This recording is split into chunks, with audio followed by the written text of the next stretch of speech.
13 ஆண்டுகளுக்கு மேலாக தமிழகத்தின் ஒப்பற்ற வீடு மற்றும் மனை சார்ந்த அனைத்து தேவைகளுக்கும் சிறந்த ஒரே நிறுவனம் நிம்மதி ப்ராப்பர்ட்டி மேனேஜ்மெண்ட். தங்களின் தேவை எங்களின் சேவை. தொடர்புக்கு 7667008999. அருந்தமிழ் நேயர்களுக்கு வணக்கம். தேர்தல் முடிவுகள் நெருங்கி கொண்டே வருகிறது. இன்னும் ஒரு நாள் தான் இருக்கு.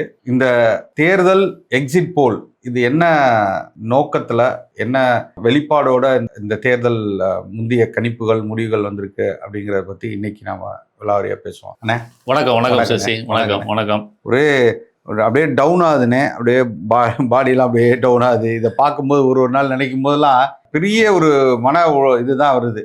எப்படா அந்த நாள் வரும்னு ஒரு காலத்துல ஸ்கூல்ல பரீட்சை ரிசல்ட்டுக்காக காத்திருக்கிற மாதிரி அதோட இது வந்து பரீட்சையினுடைய முடிவுகளுக்காக ரொம்ப படபடப்போட காத்திருக்கிறது. யார் காத்திருப்பாங்கன்னா, அதாவது ரெண்டு விஷயம் இருக்குது. ரிசல்ட் வர்ற அன்னைக்கு யார் படபடப்பா காத்திருப்பாங்கன்னா, ஆவரேஜ் ஸ்டூடெண்ட்ஸ் காத்திருப்பாங்க. பாஸ் ஆவோமா ஃபெயில் ஆகாமான்னு தெரியாதவங்க எல்லாருமே படபடப்பா காத்திருப்பாங்க. நல்ல பெர்ஃபார்ம் பண்றவன் ரிசல்ட் வர அன்னைக்கு காத்திருக்க மாட்டான். மறுநாள் மார்க் வரும்ல, மதிப்பெண் வரும்போது தான் காத்திருப்பான்.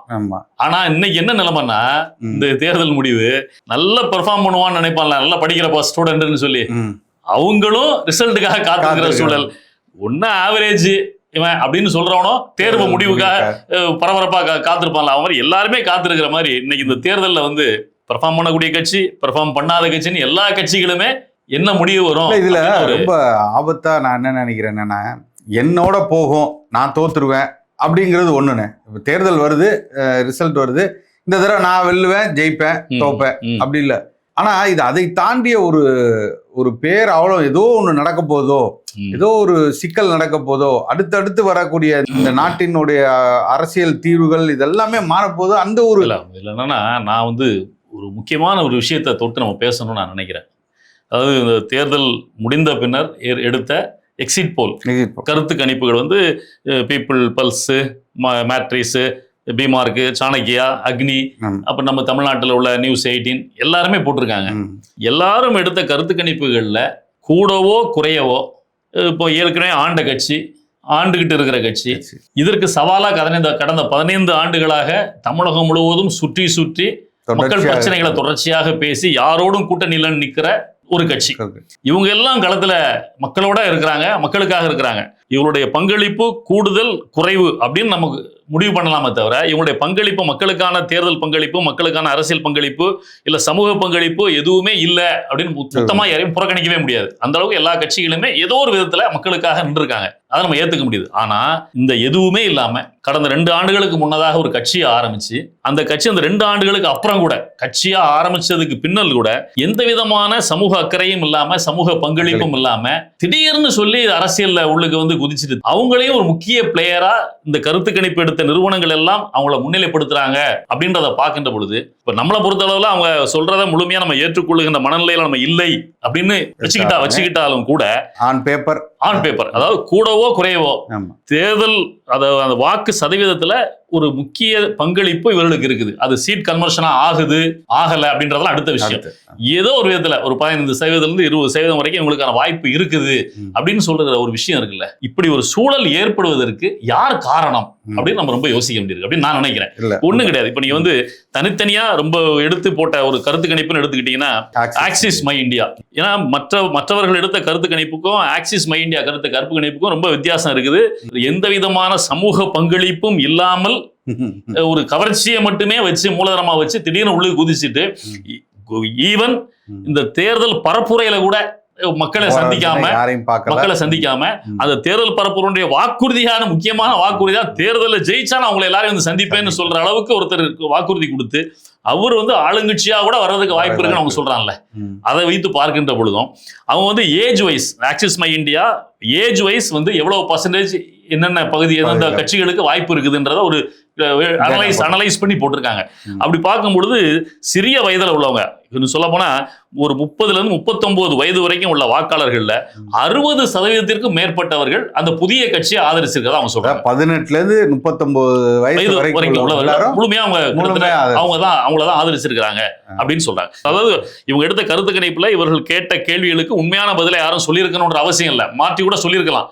ஆனா இவங்ககிட்ட சொல்லப்பட்ட பதிலை வைத்து நாங்க இதை வெளியிட்டு இருக்கிறோம் அப்படின்னு சொல்றாங்க. நம்ம அப்படியே வைத்துக் கொண்டால் கூட இப்படி இந்த வயதை ஒத்தவர்கள் 18 வயதுல இருந்து 40 வயதிற்கு உட்பட்ட மேற்பட்டவர்கள், பெரும்பாலானவர்கள் அந்த சமூக பங்களிப்பு இல்லாத ஒரு கட்சியை, கவர்ச்சியை மட்டும் வச்சு மூலதனமா வச்சு அரசியல் செய்ய வந்திருக்கின்ற ஒரு கட்சியை இவங்க ஆதரிச்சிருக்கிறாங்க அப்படின்னு நம்ம எடுத்துக்கிட்டா அதுக்கான காரணம் யாரு? இல்ல, அதுல ரொம்ப முக்கியமா என்னன்னா 18 வயசு சரி ஓகே, 20 வயசு சரி ஓகே, 20 வயசு 25 வயசு வரைக்கும் கூட ஓகே. இந்த 39 வயது உள்ளவர்கள் ஒட்டுமொத்தமாக இருக்கிறதுக்கு மிக முக்கிய காரணம்னு பாத்தீங்கன்னா இதுக்கு அப்புறமா வர்ற இந்த நீங்க வந்து பாருங்க, 50 வயதுக்கு மேற்பட்டவர்கள் அப்படின்னு பார்க்கின்ற பொழுது 50 வயதுக்கு மேற்பட்டவர்கள் பெரும்பாலும் புது கட்சியை பெருசா ஆதரிக்கல.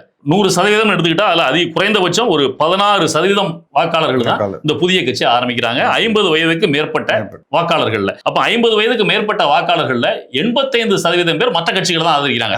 அது திமுகவை ஆதரிக்கலாம், இல்ல அண்ணா திமுகவை ஆதரிக்கலாம், இல்ல நாம் தமிழர் கட்சியை ஆதரிக்கலாம். எந்த கட்சி ஆதரிச்சாலும் இந்த 3 கட்சிகளுமே இந்த சமூகத்துக்கு ஏதோ ஒரு விதத்துல பங்களிப்பு செஞ்சிருக்காங்க. அது கூடுதல் குறைவு சரியான திசையில் அந்த பங்களிப்பு இருந்திருக்குன்றதுலாம் அடுத்த விஷயம் செஞ்சிருக்காங்க. ஆனா அப்படிப்பட்ட கட்சியை இவங்க ஆதரிக்கிறாங்க அப்படின்ற பொழுது, இப்ப இப்படிப்பட்டவர்கள் அந்த கட்சியை ஆதரிக்கிறாங்க அப்படின்ற பொழுது அதற்கு கீழே உள்ள அந்த வயது உள்ளவர்கள் முழுமையாக ஒரு கட்சி பக்கம் தான் நிக்கிறாங்கன்னு இவங்க சொல்றாங்கல்ல, அதுக்கு காரணம் இந்த வயதை ஒத்தவர்கள் தான் அப்படின்றத நம்மளுடைய குற்றச்சாட்டு. அவர்களோட பொறுப்புணர்வு, அவர்களோட பங்களிப்பு, இவர்களை எப்படி அவங்க வந்து அரசியல் புரிதலை அதுதான் முழுக்க போக போறோம். நான் என்ன சொல்றேன், ஒண்ணும் கிடையாது, நம்ம சாதாரணமா பேசுவோம். இது பார்க்க நம்ம பார்வையாளர்கள் இருக்கிறாங்க, அவங்களுக்கும் தெரியும். இப்ப நம்ம வந்து என்னுடைய வயது கிட்டத்தட்ட 58 நெருங்கிடுச்சு. உங்களுக்கு ஒரு 50 வயது 50க்கு மேல இருக்கணும் வச்சுக்கோங்க. 50 கம்மி 50 வயதுனே வச்சுக்கோங்க. நீங்க வந்து 50 வயதுக்கு கீழே உள்ள நபர்கள் ஒரு 24 வயது 25 வயதுல ஒருவர் திருமணமா இருந்தாருன்னா அவருக்கு இன்னைக்கு குழந்தைங்களுக்கு 20-25 வயசு இருக்கும். இல்ல 60 வயதுக்கு உள்ள ஒருவர் இருக்கிறாருன்னா அவருடைய குழந்தைங்களுக்கு 30 வயது 35 வயது வரை இருக்கும். அப்ப அதுதான் இந்த புள்ளி விவரம் சொல்லுது. 40 வயது வரைக்கும் உள்ளவர்கள் அப்படின்னா கிட்டத்தட்ட இந்த 50 வயதுக்கு மேற்பட்டு 60-65 வயது வரை உள்ளவர்களுடைய குழந்தைகள் தான் இவங்க. இந்த குழந்தைகள், இந்த குழந்தை வளர்ப்பு இருக்குல்ல, இந்த குழந்தை வளர்ப்பு இந்த 50 வயதுக்கு மேற்பட்டவர்கள் குழந்தைகளாக இருக்கும் பொழுது எப்படி வளர்க்கப்பட்டார்கள், இந்த 50 வயதுக்கு மேற்பட்டவர்கள் தங்களுடைய குழந்தைகளை எப்படி வளர்த்தார்கள் இந்த சமூகத்துல அப்படின்னு பார்த்தாலே இந்த தேர்தல் கணிப்பினுடைய அவலம் நமக்கு தெரியும். இதை பார்க்கின்ற பார்வையாளர்களும் சரி, உங்களுக்கே அனுபவம் இருக்கும். நீங்க வந்து உங்க வீட்டுல ஒரு குழந்தையா வளரும் பொழுது உங்களுடைய குடும்பம்ன்றது உங்களுடைய தகப்பனார் அவர் தான் உங்களுடைய குடும்பத்தினுடைய தலைவராக இருப்பார். ஒண்ணும் கிடையாது. எனக்கு சொல்றேன், எங்க வீட்டுல நான் பள்ளிக்கூடத்துக்கு போறேன் அப்படின்னா பள்ளிக்கூடத்துல ஒரு 6ஆம் வகுப்பு 7ஆம் வகுப்பு போகும்போது கணிதத்துல வந்து ஜாமெட்ரி அப்படின்றது வரும். அப்ப அந்த அதுக்குள்ள போனா நம்ம ஜாமெட்ரி பாக்ஸ் வேணும், அதுக்கான அளவு எடுப்பதற்கான கோணங்கள் எடுப்பதற்கான கேம்பஸ் இதெல்லாம் வாங்கணும். அது எனக்கு தெரிந்து என்னுடைய வயது காலத்துல கேம்லின் அப்படின்ற ஒரு ஜாமெட்ரி பாக்ஸ் வாங்கணும்னா அதனுடைய விலை வந்து 7 ரூபா நான் படிக்கின்ற காலத்துல. அதுக்கப்புறம் நீங்க படிக்கிற காலத்துல 10 ரூபாயோ 12 ரூபாயோ இருக்கலாம். 7ஆம் வகுப்புல வாங்கி கொடுக்கப்பட்ட ஜாமெட்ரி பாக்ஸ்ல கிளாஸ்ல கொண்டு 12ஆம் வகுப்பு வரைக்கும் அதை பயன்படுத்தணும். குறைந்தபட்சம் 10ஆம் வகுப்பு வரைக்கும் நம்ம அதை பயன்படுத்தணும். வகுப்பறையில் நம்ம பயன்படுத்தும் போது ஏதாவது ஒரு கேம்பஸ் தொலைஞ்சு போச்சுன்னு வச்சுக்கோங்க, வீட்டுல வந்து நம்ம கேட்க முடியாது. கேட்டா ஜாமெட்ரி பாக்ஸ் வாங்கி கொடுத்தது உனக்கு 10ஆம் வகுப்பு வரைக்கும் பயன்படுத்துறது, மேத்ஸ் சப்ஜெக்ட் 10ஆம் வகுப்பு வரைக்கும் இருக்கு, அதை தொலைச்சிட்டு வந்தா உனக்கு என்ன வீட்டுல பணம் சும்மாக்காக வருதா அப்படின்னு சொல்லி நமக்கு மறுக்கப்பட்டு நம்ம பள்ளிக்கூடத்துக்கு போறதுக்கே பயப்படுவோம். ஸ்கூல்ல போய் வாத்தியாட்ட உதவாங்க, ஒரு பாதுகாப்பா ஒரு பொருளை கொண்டு போய் தரலாம், என்ன பையன் அப்படின்னு சொல்லி நம்மளை வளர்த்தாங்க. சோ நம்ம வந்து தந்தையை சார்ந்துதான் எல்லா விஷயங்களும் இருந்தோம். தந்தை என்ன நினைக்கிறாரோ அதுதான் அந்த குடும்பத்தில் நடந்தது. குழந்தைங்க தந்தைக்கு ஏற்ற மாதிரி நடந்துகிட்டு இருந்தோம். குழந்தைகளை பள்ளிக்கூடத்துல போய் சேர்க்கும் போது வாத்தியார்கிட்ட கண்ணு முடிய மட்டும் வச்சுட்டு பிரிச்சிருங்க சார், அவனை நல்ல பிள்ளையா வளரணும் அப்படின்னு சொல்லி வளர்த்த பெற்றோர்கள் இருந்தாங்க. ஆனா நம்முடைய குழந்தைகளை எப்படி வளர்த்தோம் கொஞ்சம் யோசிச்சு பாருங்க. கட்டுக்கடங்காத சுதந்திரம் மட்டும் இல்ல, பிள்ளைங்க வந்து என்ன நினைக்கிறாங்களோ அதை அவங்களுக்கு செஞ்சு கொடுக்கணும். அவங்க எந்த கஷ்டமும் படக்கூடாது. நீங்க வந்து ஒண்ணும் கிடையாது. ஒரு குழந்தை அவனுடைய 7 வயது 8 வயதுல ஒரு சின்ன சைக்கிள், ஒரு 2 அடி உயரமுள்ள சைக்கிளை ஓட்டணும்னு விரும்புறான் அப்படின்னா அந்த சைக்கிளை போய் நம்ம வாங்கும்போது கூட சாதாரண சைக்கிள் வாங்கி கொடுக்கறது இல்ல நம்முடைய அண்ணன் பசங்க, நம்முடைய தம்பி பசங்க, சித்தப்பா பசங்க பயன்படுத்துற பழைய சைக்கிள் கூட வாங்கி கொடுக்கறதுல உடனடியா பிராண்டட் சைக்கிளை வாங்கி கொடு. அவனுக்கு அதை பத்தி தெரியாது, அந்த குழந்தைக்கு அதை பத்தி தெரியாது. நம்ம வாலண்டியர் பண்றது, அந்த குழந்தைங்களுக்கு வாலண்டியர் பண்றது, அதோட இது என்னன்னே தெரியாது. ஆமா, ஒண்ணு கிடையாது. ஒரு சில பணக்கார வீடுகள்ல அந்த பையன் ஒரு 18 வயது கிட்ட நெருங்கிட்டான், அவன் ஒரு இருசக்கர வாகனம் கேட்கறான் அப்படின்னு சொன்னா அந்த காலத்துல வாங்கி கொடுத்துருப்பாங்க. நம்ம எல்லாம் வந்து ஒரு பள்ளிக்கூடத்துல 1000 பசங்க படிக்கிறாங்கன்னா ஏதோ 1-2 பசங்க 18 வயசு கடந்த பசங்க அவங்க வீட்டுல உள்ள அப்பாவினுடைய இருசக்கர வாகனத்தை எடுத்துட்டு வரும்போதே நமக்கு பாக்குறதுக்கு அவன் பைக் ஓடுறான், நம்ம கிட்ட இல்லையே ஐயோன்னு வேடிக்கை பார்த்த காலமெல்லாம் உண்டு. ஆனா நீங்க யோசிச்சு பாருங்க, இந்த மாதிரி அந்த குழந்தைகள் வளர்ப்புல குழந்தைகளை கெடுத்தது யாருன்னா அதுக்கு முழு பங்கு நமக்கு இருக்கு. ஆனா இப்படி ஒரு பிராய்லர் கோழி மாதிரி அவங்க என்ன நினைக்கிறாங்களோ என்ன கேட்கிறாங்களோ அதையெல்லாம் அவர்களுக்கு கொடுத்து கொடுத்து கொடுத்து வளர்த்து இந்த சமூகத்தின் மீது எந்த அக்கறையும் கிடையாது. நம்ம என்ன நினைக்கிறோமோ நம்ம அப்பா பெற்றோர்கள் நமக்கு வாங்கி தருவாங்க அப்படின்றபோது அவனுக்கு சிந்தனை வரலாம் எப்படி இருக்கும்? புத்தகத்துல படிச்சான், மதிப்பெண் வாங்கினான், அது ரெண்டாவது. ஆனா சமூக அக்கறை வேணும்ல. இந்த சமூகத்துல என்ன நடக்குது, காசு பணம் எவ்வளவு கடினம் சம்பாதிப்பது, இந்த உலகத்துல என்னென்ன பிரச்சனைகள் இருக்குன்றது ஏதாவது அவனுக்கு தெரியுமா? அழுதா போதும், அடம் பிடிச்சா போதும், கிடைச்சிரும். அதேதான், அதுதான் இந்த தேர்தலில் பயன்படுத்தப்பட்டிருக்க முக்கிய சூத்திரமே. அவன் செய்த அந்த வார்த்தையே, அவன் சொன்ன வார்த்தையே இதுதான். அழுதுங்க, அடம் பிடிங்க. இந்த நேரத்தில் ஒவ்வொரு வீட்டில் இருக்கிற என்னுடைய குட்டி நண்பா நண்பீஸுக்கு ஒரு ரிக்வெஸ்ட். உங்களுக்கு ஏதாவது ஒரு சாக்லேட்டோ இல்லை ஏதாவது ஒரு கிண்டர் ஜாய் வேணும் அப்படின்னா அழுது அடம் பிடிச்சி சக்சஸ் பண்ணிடுறீங்கல்ல, அந்த மாதிரி உங்களுக்கு பிடிச்ச இந்த விஜய் மாமாவுக்காக, இந்த விஜய் மாமா ஜெயிக்கணுன்றதுக்காக ஓட்டு போடுற வயசுல இருக்கிற அண்ணா அக்கா எல்லாருக்கிட்டையும் விசில் சின்னதுக்கு ஓட்டு போட சொல்லுங்க. அப்போ இப்படி வளர்க்கப்பட்ட குழந்தைகள் தான் இன்னைக்கு 40-45 வயது வரைக்கும் இருக்கிற வாக்காளர்களா இருக்கிறாங்க. அப்போ நம்ம அவர்களுக்கு எந்த விதமான சமூக அக்கறையும் இல்லாம அவர்கள் நினைப்பதையெல்லாம் செய்து கொடுத்து வளர்த்த பெற்றோர்கள் தான் இன்னைக்கு அந்த பெற்றோர்களுடைய வாக்குகளையும் சேர்த்து இன்னொரு கட்சிக்கு மடைமாற்றுகின்ற வேலையை செய்யுங்க அப்படின்னு சொல்லி ஒரு கட்சி அரைக்குவல் விடுக்கிற நிலைமைக்கு இன்னைக்கு வந்து தள்ளிருக்கு. இந்த வாக்காளர்களுக்கு கூட அரைக்குவல் விடுக்கல, இந்த வாக்காளர்களுக்கும் குழந்தையா பிறந்திருக்காங்கல்ல, அந்த குழந்தைகளை நோக்கி சொல்றான். நீங்க வந்து எப்படி சாக்லேட் வாங்குறதுக்கு வீட்டுல அடம் பிடிச்சு அழுது வாங்குவீங்களோ அந்த மாதிரி உங்களுடைய வீட்டுல உள்ள ஒவ்வொருத்தரையும் வாக்க வந்து எந்த இடத்துக்கு கொண்டு போய் நகர்த்திருக்காங்க. இப்ப நீங்க வந்து பொருட்களை வாங்கி கொடுக்கறதுக்கு, பிள்ளை அழுதுச்சுன்றதுக்காக சாக்லேட் வாங்கி கொடுக்கறது, பிள்ளை அழுதுன்றதுக்காக எவ்வளவு விலை கொடுத்தும் என்ன பொருளையும் வாங்கி கொடுப்பதற்கு தயாராக இருந்த இந்த சமூகம், இந்த பெற்றோர் இன்னைக்கு அந்த குழந்தைங்க இந்த கட்சிக்கு வாக்களி அப்படின்னு சொல்லி கேட்பதன் மூலமாக தங்களுடைய வாக்குகளையும் போட்டிருக்கிறாங்க அப்படின்னு சொல்லிதான் இந்த தேர்தல் கணிப்புகள், தேர்தலுக்கு பிந்தைய கருத்து கணிப்புகள்லாம் சொல்லுது. ஒண்ணே பெண்களை காட்டி விளம்பரம் வருது, இல்லைன்னா குழந்தைகளை காட்டி விளம்பரம் வருது. இதை தவிர வேற எதை காட்டி இந்த விளம்பரம் வந்திருக்கு? அதே யுக்தியை பயன்படுத்தி இன்னைக்கு இதை செய்திருப்பதாக நம்பப்படுகிறது. 4ஆம் தேதி தான் வரும். 4ஆம் தேதி வாக்குகள் அந்த மாதிரி வந்திருந்ததுன்னு சொன்னா இந்த 50 வயதுக்கு மேற்பட்ட நம்மை போன்ற பெற்றோர்கள் தான் அவமானப்படணும், அசிங்கப்படும். நம்ம குழந்தைகளை நம்ம சரியா வளர்க்கல. 40க்கு மேலேயும் சேரும். இந்த சின்ன சின்ன குழந்தைகள் வந்து 45க்கு மேலேயும் அடுத்த ஜெனரேஷன் அடுத்த ஜெனரேஷனும் சேர்த்து. அப்ப இதை நம்ம வந்து ரொம்ப ஆழமா நம்ம யோசிக்க வேண்டியிருக்கு. யோசித்து பாருங்க. அப்போ இது வந்து எங்க போய் முடிய போகுது? இது வந்து சமூகத்தில் ஒரு பெரிய சீர்கேடு. நம்ம சொல்றோம் அதிமுக திமுக இவ்வளோ பெரிய இதை செஞ்சிருக்கு, இவ்வளோ பெரிய துரோகத்தை செஞ்சிருக்கு, வளங்களை எல்லாம் சுரண்டிட்டாங்க, இங்க இருக்கக்கூடிய கல்வி சரியா இல்லை, இங்க இருக்கக்கூடிய மருத்துவம் சரியா இல்லை, தண்ணீர் கொடுக்கறதில்ல, எல்லாம் சரி. ஆனால் இதை விட ஒரு ரொம்ப மோசமான ஒரு நிலையை இந்த சமூகத்தில் விதைச்சிருக்கிறதுக்கும் திமுகவும் அதிமுகவும் காரணம்னு நான் சொல்லுவேன். இவர்கள் அரசும் காரணம். படிப்பில் நீங்கள் வந்து எந்த அளவுக்கு நீங்கள் வந்து முழுக்க இந்த சமூக அக்கறை உள்ள பாடத்திட்டங்களை நீங்கள் கொடுக்காமலும் அவர்களை கல்வியில் வந்து முழுக்க வெறும் மார்க் எடுத்தா போதும். என் பிள்ளை படிச்சுச்சா, என் பிள்ளைக்கு இங்கிலீஷ் தெரியுமா, என் பிள்ளை ஸ்கூலுக்கு போயிட்டு வந்தானா, யூனிஃபார்ம் போடுறானா, நல்லா ட்ரெஸ் ஒடுத்திக்கிட்டு இங்கிலீஷ் மீடியத்தில் படிக்கிறானா, இதை கொண்டு போய் ஒரு வியாபாரமயமா ஆக்கி அவங்கள ஒட்டுமொத்தமாக இந்த சமூகத்துக்கு அரசியல் மீதோ இல்ல எந்த புரிதலும் இல்லாம ஒரு காலத்துல கல்லூரிகள் எல்லாத்துலயுமே அரசியல் வந்து இருந்தது. கல்லூரியினுடைய பேரவை தேர்தல் நடைபெறும். அந்த தேர்தல் அரசியல் பேசப்படும்.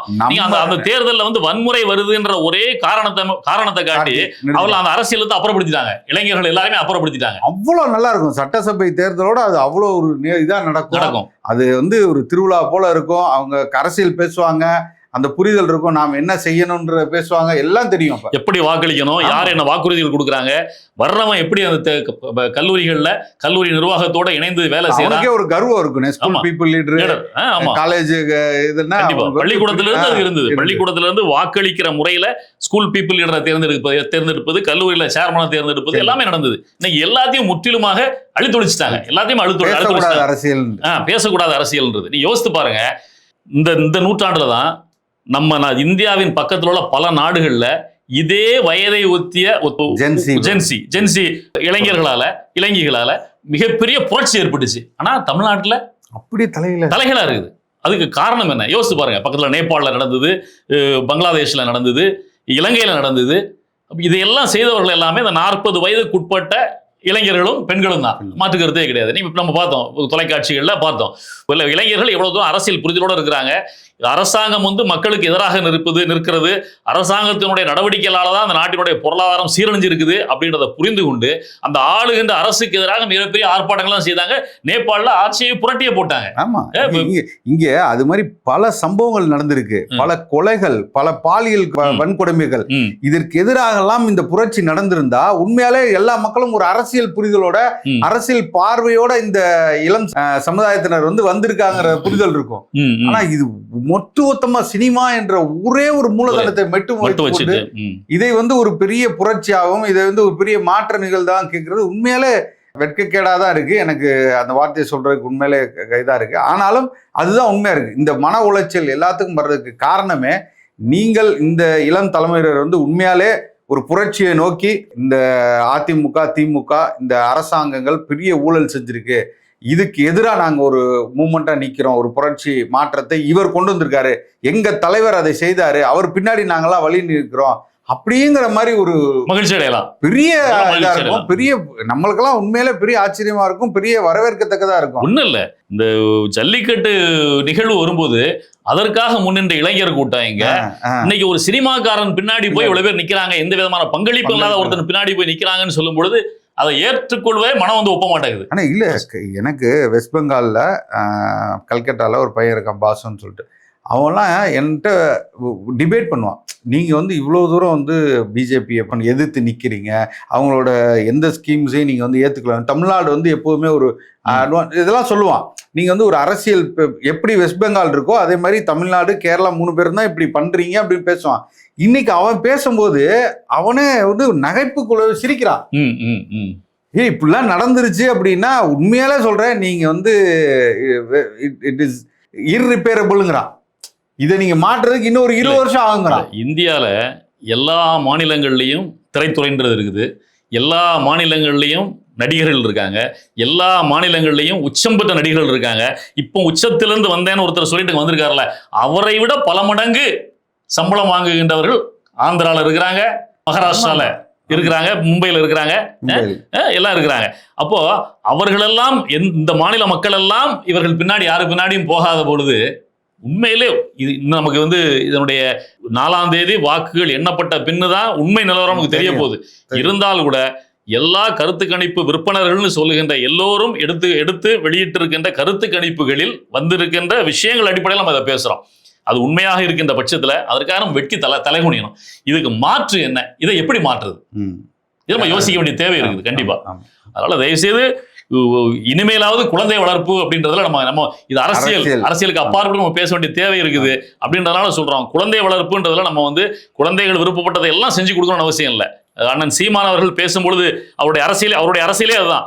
எல்லாரும் வேற இலவசத்தை காட்டி மக்களுடைய வாக்குகளை வேணும் அப்படின்னு கேட்கின்ற பொழுது இந்த தேர்தல் பரப்புரையில இலவசம் கிடையாது. நான் என்ன சொல்றேனோ நாட்டுக்கு நல்லதை நான் சொல்றேன், அதை தெரிந்து நீ வாக்களித்தான் எனக்கு வாக்களி, அப்படி இல்லைன்னா யாருக்குன்னா வாக்களிச்சுட்டு போ, இலவசம் தரமாட்டேன் அப்படின்னு சொல்லுகின்ற ஒரு தலைவரே நம்ம பார்த்துக்கிட்டு இருக்கோம்.